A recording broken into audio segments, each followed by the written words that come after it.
मुफ्ती साहब मैं गुजर रहा था तो अचानक मुझको बेचैनी हुई कि इतनी मेहनत के बाद ये थम क्यों नहीं रहा।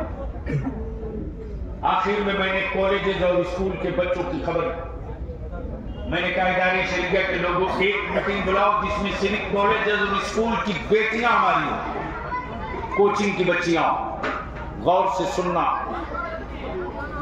बच्चियों ने से जब मैंने पूछा बेटा बता क्या मामला है, बच्चियों के दिल का दर्द सुनिए, सर पीटिए, माथा धुनिए, अपने जमीन से पूछिए, भाई है तो पूछिए, बाप है तो पूछिए। बच्चियों ने चौंकाने वाली नहीं झिझोड़ देने वाली बात कही जी। हम कॉलेज से आते, स्कूल और कोचिंग से आते, मेरी मां को फुर्सत नहीं कि वो हमसे बात करे। मेरी मां मोबाइल लेकर अपने रूम में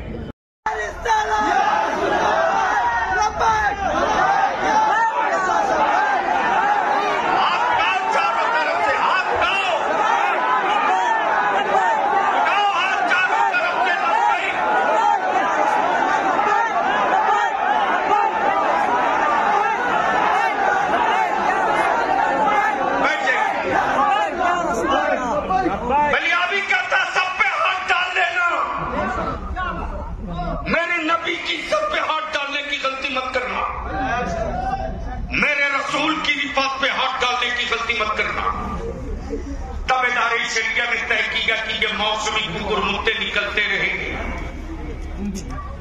इनका मुस्तकिल इलाज एक ही है कि एक कानून बन जाए, एक कानून बन जाए। बोलो कानून बनना चाहिए कि नहीं? बोलो बनना चाहिए कि नहीं बनना चाहिए? भारत में जीने के लिए, जमीन मकान के सेफ्टी के लिए दलित एक्ट बना है। अब वक्त आ गया है कि भारत के मुसलमानों में भरोसा जिंदा करने के लिए दलित एक्ट की तरह मुस्लिम सेफ्टी एक्ट बनना चाहिए। बोलो बनना चाहिए कि नहीं बनना चाहिए? बनना चाहिए कि नहीं बनना चाहिए? तीसरी बात, पिछले कई सूबों में जो मॉब लिंचिंग हुई उस पर इदारे शरिया अपना जो काम है वो कर रहा। अब हुकूमत बिहार से भी और मरकजी हुकूमत से भी आपने देखा है, उनसे हमारा राब्ता भी कराया। देखिए आप अगर बेदार हुए हैं, कल भी जब उलमा बेदार हुए थे तब आवाम बेदार हुई थी, आज आप बेदार हुए हैं तब ये आवाम बेदार हुई। ये ध्यान में रखना होगा कि पहले हमें बेदार होना होगा। ये आवाम को यकीनन उनकी प्यासी रूह इंतजार में रहती है, कोई है जो हमें आवाज दे। हम मरने कटने के लिए मैदान में आए। अल्लामा फजल खैराबादी 1857 की जंगे आजादी के जितने हीरो हैं वो सब उलमा। अल्लामा फजल खैराबादी, मुफ्ती सदरुद्दीन आजूदा, अल्लामा इनायत अहमद काकोरवी, ये पूरी टीम है, पूरी किताब मौजूद है इस पे। ये जितने उलमाए किराम हैं ये सारे उलमाए। आपका बातिन उम्दा है, आपका जाहिर भी उम्दा, आपका जाहिर भी अच्छा हो। आज कहीं शादी की तकरीब हो तो पहली नजर में देख करके फैसला करना मुश्किल होता है कि किस कौम की ये शादी है। बोलिए ऐसा होता है कि नहीं? 100%। गौर करके देखेंगे, अंदर देखेंगे, कोई इमाम साहब निकाह पढ़ा रहे हैं, हमें तो मियाँ भाइयों की शादी होगी।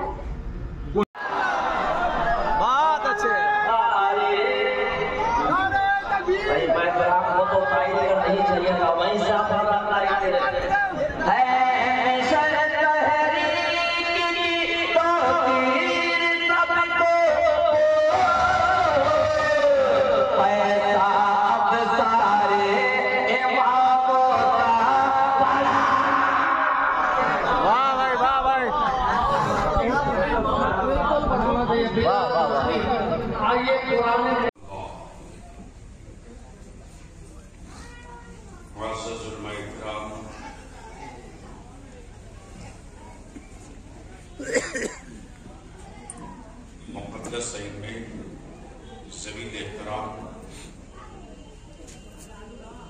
मखसूस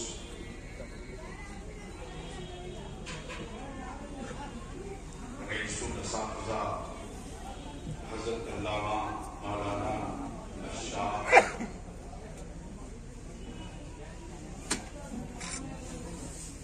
मुफ्ती मोहम्मद बादल साहब और जमात अहले सुन्नत की वो मजबूत और मुनासिब अमानत बाकी है हज़रत अल्लामा मुफ्ती अब्दुल हलीम साहब बाकी अदालत शरिया छपरा जिला के सदर मोहतरम हज़रत अल्लामा रजब कादरी साहब को और जो हमारे उलमा की तंजीम चल रही है उलमाए मिल्लत इस्लामिया जो हमारे मदारिस अहले सुन्नत उन मदारिस अहले सुन्नत के नासिब सदर मुदर्रिस और असातिज़ा का मैं दिल की अथा गहराइयों से शुक्रिया अदा करता हूं। करीमचक से छपरा से इदारे शरिया का बड़ा गहरा रिश्ता। जब छपरा नहीं था, सीवान नहीं था, सारन था। जब सीवान नहीं था, सारन था। तो वो दौर 1968 का और इसी सारन की कोख से इदारे शरिया का वजूद हुआ, जिस पर भी तफसील आपने इस तहरीक के मजबूत बाजू खतीबुल हिंद हज़रत अल्लामा अहसन रज़ा साहब की गुफ्तगू आपने सुना। तारीख के हवाले से बड़े अछूते अंदाज में रईसुल तहरीक हज़रत अल्लामा कमरुज़्ज़मान इस्माइल साहब की गुफ्तगू सुना। बेटियां और बेटियों के हुकूक और सेब और अंगूर के एक छोटी सी मिसाल के जरिए शेखुल हदीस हज़रत अल्लामा मुफ्ती जमाल अनवर साहब ने आपके अंदर के बुझे हुए एहसास को सेहतमंद बनाने की कोशिश की। काज़ी शरीयत वैशाली मुफक्किर इस्लाम हज़रत अल्लामा मुफ्ती अली रज़ा साहब इस्माइली चंद मिनटों में आपकी उस रग पे हाथ रखा जिसे रखने के बाद नींद जान के बदन में पूरी जिंदगी लौटा। आखिर में काज़ी शरीयत हज़रत अल्लामा डॉक्टर अमजद रज़ा अमजद साहब हिंदुस्तान और उसके हवाले से हमारे मसाइल के ताल्लुक से कुछ बातें अर्ज की। काज़ी ये शरीयत छपरा हज़रत अल्लामा मुफ्ती मोहम्मद वलीउल्लाह साहब ने जो निकाह और डाइन महल में टेक्निकली प्रॉब्लम हो रहा है और बाजार से जो निकाह नामा खरीद कर ले जाते हैं, अदारे शरिया ने इसका भी इंतजाम कर दिया। जो दैन महर और उसको लेकर अस्तवाजी मामलात में इन्हें फैसला करने में दिक्कत होती है, सभी कुछ भले अभी किसी तकरीर की गरज से नहीं, मेरे पास अल्फाज नहीं है कि मैं अपने उलमा का किन लफ्जों में शुक्रिया अदा करूं। 2-3 बात मैं अर्ज करना चाहूंगा। इस वक्त के जो हालात हैं, इन हालात में अदारे शरिया के तहरीक बेदारी की तरफ से आज के राहत मैरिज हॉल मौला मस्जिद करीमचक जिला छपरा मरकजी हुकूमत से और सूबाई हुकूमतों से हमारे कुछ मुतालिबात हैं।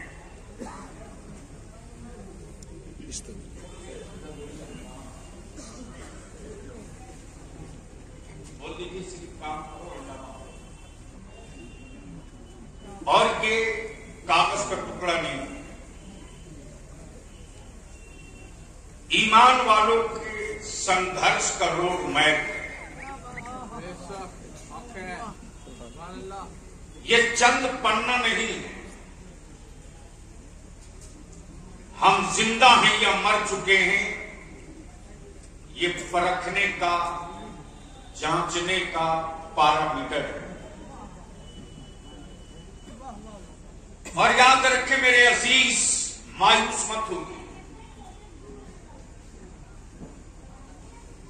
आपके बलियाबी की ये तहरीक नहीं, ये तहरीक इस कारवां की नहीं, ये तहरीक तो हमारे उन बुजुर्गों की है। सदर सिगरेटी गिल्ले और अइम्मा इकराम का एक रोजा तरबियती कैंप लगे। हम अपने गांव की, अपनी पंचायत और टोले की आबादियों का भी हिसाब ले लें तो उस गांव में कितना मैट्रिक पास है, कितना ड्रॉप आउट है, कितना मजदूर है। और हम अपने गांव की मस्जिद से लेकर औकाफ के अमलाक तक के तहफ़्फ़ुज़ की जो डिजाइन इदारे शरिया बनाया है, आखिरी सांस तक लड़ेंगे। तो अब आप बताने कि इदारे शरिया की इस लड़ाई में आप साथ रहेंगे कि नहीं रहेंगे? खोलकर बोलिए, साथ रहेंगे कि नहीं रहेंगे? ये लड़ाई लड़नी चाहिए कि नहीं लड़नी चाहिए? ये लड़ाई लड़ेंगे कि नहीं लड़ेंगे? खड़े हो जाए। सलातो सलाम मुस्तफा जाने रहमान के लाखों सलाम गलती मत करना, मेरे रसूल की रिपोर्ट के हाथ डालने की गलती मत करना। तब इदारे शरिया ने तय किया कि ये मौसमी कुकुर मुत्ते निकलते रहेंगे। इनका मुस्तकिल इलाज एक ही है कि एक कानून बन जाए, एक कानून बन जाए। बोलो, कानून बनना चाहिए? बेशक बेशक। बोलो, बनना चाहिए कि नहीं बनना चाहिए? बोलो, बनना चाहिए कि नहीं बनना चाहिए? बनना चाहिए। और भारत में तन्हा मुसलमान वो कौम है जो सिर्फ अपने नबी की नहीं, किसी के भी मजहब का और किसी के भी धर्म का अपमान करने की इजाजत अपनी औलादों को नहीं देती। हमारा मजहब किसी के मजहब के मजहबी पेशवा की बुराई बयान करने का की इजाजत नहीं देती। कुरान ने तो साफ कह दिया, लकुम दीनुकुम वलिय दीन। मेरी अजीज, मॉब लिंचिंग ना होगी। हमारे बच्चे ट्रेनों में टोपी दाढ़ी देख के मारे, और ये बैठे हुए अदालत में जजेस कहते हैं कि पुलिस वाले को मेडिकल कराओ और डॉक्टर पागल का सर्टिफिकेट दे देगा। मैं पूछता हूं, अगर वो पागल था तो सिर्फ टोपी दाढ़ी क्यों करती? पागल था तो मेडिकल पहले क्यों कराया? पहले क्यों नहीं निकाल दिया? लेकिन एक लफ्ज तब इदारे शरिया ने महसूस किया कि दलित भाइयों को इज्जत और वकार के साथ भारत में जीने के लिए, जमीन मकान के सेफ्टी के लिए दलित एक्ट बना है। अब वक्त आ गया है कि भारत के मुसलमानों में भरोसा जिंदा करने के लिए दलित एक्ट की तरह मुस्लिम सेफ्टी एक्ट बनना चाहिए। बोलो, बनना चाहिए कि नहीं बनना चाहिए? बनना चाहिए कि नहीं बनना चाहिए? तीसरी बात, पिछले कई सूबों में जो मॉब लिंचिंग हुई उस पर इदारे शरिया अपना जो काम है वो कर रहा है। अब हुकूमत बिहार से भी और मरकजी हुकूमत से भी आपने देखा है, गौर से सुनना ये मेरी बात, 1947 में, कब 1947 में मुल्क की आजादी के बाद एक मुआहिदा बना, उसमें भारत भी पाकिस्तान भी, और मुआहिदा क्या था? ये था कि दोनों मुल्कों में मंदिर, मस्जिद, गिरजा, गुरुद्वारा, कलीसा, किसी भी धर्म मजहब के जो मजहबी मकामात 1947 में हैं, उसमें किसी तरह की कोई तब्दीली नहीं किया जाएगा, बाबरी मस्जिद को छोड़, चूंकि उसका मुकदमा चल रहा हो गया। 1991 में एक कानून बना पार्लियामेंट, और वो कानून ये बना कि 1947 में जो मस्जिदें, जो इबादतगाहें, जो मंदिर, जो कलीसा, जो गिरजा, उसकी हैसियत को उसके मानने वाले भी नहीं बदल सकते, वही रहेगा। लेकिन सुप्रीम कोर्ट में बैठकर इंसाफ का सौदागर ये मिस्टर जी भाई चंद्रचूड़, उनको धमकियां देना हथकड़ियों की, जिनके यहां शरीयत की बेड़ियां हथकड़ियां ना हो, हम किसी का दिल नहीं दुखा। मिस्टर डी वाई चंद्रचूड़ ने मुकदमे की समाअत में, सुनवाई में कह दिया कि सर्वे कराने में कोई हरज नहीं। तुम कौन होता है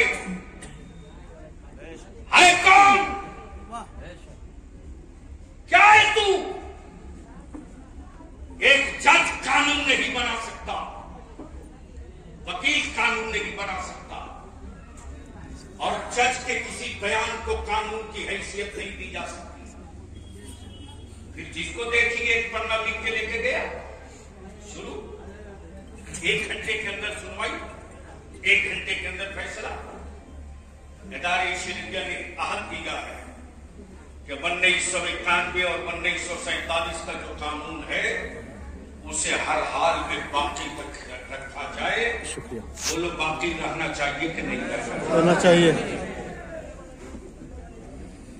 जिसका नाम है वर्शिप प्लेस एक्ट।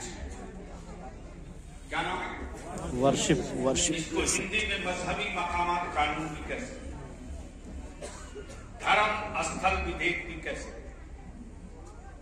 ये अब हुकूमत बिहार से भी हमारी गुजारिश है, हम एहसान फरामोश नहीं। आपने काम किया,